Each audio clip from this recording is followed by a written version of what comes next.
know even from Lincoln's speeches. But here she continues with it, the swaths like scripture. She doesn't question him. But then here, boundless, the wheat stretches beyond the frame as if toward a distant field. And this is where she is stretching us. And she starts to take our attention to what is not there. Excuse me. Toward a distant field. The white canvas where sky and cotton meet. Right away, the white canvas. Well, it's not a white canvas. I mean, we have a... Go ahead, Robin. No, and it's not cotton. It's kind of funny that she uses that word. Although, I don't know, canvas is made out of cotton, so, but she's getting that cotton in there. I also couldn't help but noticing, I hadn't noticed it before, that boundless, the wheat stretches beyond. It made me think of Ozymandias. And maybe a comment, a kind of backhanded comment that she's making about the sort of vanity of putting this particular veteran front and center, as Renee mentioned. Anyway, go ahead, Renee. Sorry to interrupt. Yeah. No, not at all. Thank you. But here, the emphasis on the white canvas. There is no white canvas there, but we're reminded right away of race, and immediately the stark white where sky and cotton meet. And again, yes, it is. There's no cotton in that frame, but we've gone toward a distant field, so the sky and the cotton meet in another field, again the field, where another veteran toils, his hands the color of dark soil. Again, sky and cotton, is that hopeful? Another veteran toils, his hands the color of dark soil. Is it hopeful? She's bringing in a reality here. The sky is hopeful. The cotton is the reality. The cotton, King Cotton and all of that. But now she has brought in a different story, a different narrative. Interestingly, she tells the story. The veteran is not the speaker here. She certainly could have had the veteran be the speaker. We could talk about what that would have done. But here she introduces him. He's not speaking. He hasn't been allowed to speak, perhaps, and she's speaking for him and reminding us his hands the color of dark soil. And, of course, the dark soil, the actual soil itself is there, but we're also thinking of earth red as the wine of sacrament and the color of the darkness of the blood as well. Now, the question is, what happens with this? What do you make of this? Is hers an homage? Is hers a retelling? It obviously is a retelling. What story is she telling? The writer is rewriting history. The poet is rewriting history here, correcting history. And then the question becomes, what is her attitude toward Winslow Homer? I think there's a slide with a few questions on here. If you would flip to the next one, Nicole. And we talk here, the poem both describes and interprets Homer's paintings. What are the literal descriptions, which are interpretive? And that just, again, will immerse students in the language, which is always helpful. But, I would, go ahead, Robin. Go ahead, Renee. I was going to say, I'd like to ask Robin to start with her response to question 2, and then I'll jump in too, because this is certainly where we would have our students jumping in. How would you describe Trustway's attitude toward Homer's painting? What do you think, Robin? How do you respond to this? Well, I consider it to be appreciative, and I think I have that reaction because I think she does a beautiful close reading of the poem.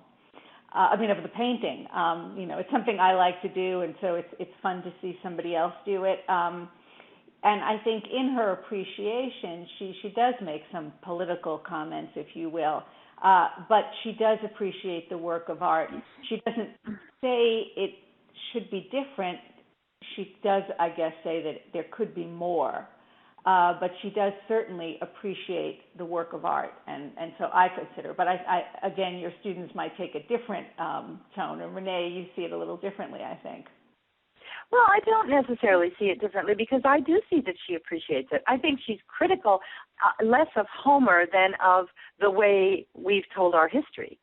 And so Homer becomes the tablet, if you will, so sort of on which she's writing her commentary. And she does say, well, it's lovely as it is, or I almost want to use the word noble. I mean, she does appreciate this as a work of art and as an extraordinary, I guess, capturing of a moment in our history, and that sense of turning away from the war and getting to work, letting those domes of the Republic, which are going to endure and have endured beyond the war, moving on. There's no question, I think she appreciates that. And I agree with Robin that she's reading the painting, and that's lovely. But I do think she's critical in that she's saying it's not enough, and it's one more case where the whole story doesn't get told. But again, is she disrespectful? No. I would make draw a strong line between being critical and being disrespectful. I think she's quite respectful here. And again, as Robin said, the poem is one that students will respond to in very different ways. I mean, this always brings to mind, Robin knows I talk about this a lot, but I love T.S. Eliot's The Presence of the Past, and the pastness and this notion that once we look at an older piece with a contemporary eye, we forever change that older piece. Not necessarily to devalue it, but to see it in another way. And in many ways, I think what Trethewey has done is called our attention to a painting that is very much a part of our history and culture, and pay tribute to it, but then also say, now let's look a little further. I like her language. I mean, I think it would be an interesting thing to point the kids to is the sort of, at the same time that she's critical, she's also exalting. She exalts the subject of the painting, and she exalts the painting itself, and then says, yes, but also. And I think that's those are skills that our students would do well to emulate, but also to practice talking about. I think it's a terrific pairing, really great. Well, and the one thing I think is an important, or could be an interesting way to look at it too, is, and we will not go into that too much here, but I think looking at both of them as elegies is nice. Let's look up the meaning of an elegy. What is it? It's a lamentation, tribute to, lamentation, or serious reflection on the dead, and that's what this really is. This is a reflective poem. It's and that's why I like the fact that it's in her voice. Well, or she creates a speaker that very much seems her voice, but it's not in the voice of the other veteran, who would probably have to speak more confrontationally, especially that whole notion of the center. You know, that this veteran is the center of the universe. Well, he's not the center of the universe.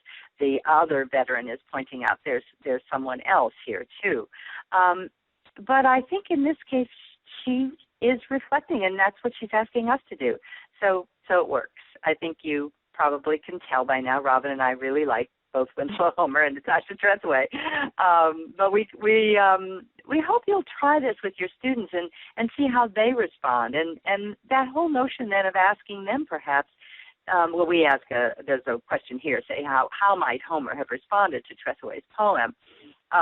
That's one way to look at it, but also go a little further. Ask them to think of take a painting that or a monument or a memorial of a work of visual art that commemorates a particular moment in time or history, or a particular historical event, or that asks people to remember the war or a war, and then write your own response to it in a more contemporary way, asking, perhaps considering what's not there, and going outside the frame. That Homer did work during the Civil War. I mean, he was asked to go and record and paint and report back. So he was not a distant observer. He was there. He saw all kinds of things. He has a lot of Civil War paintings.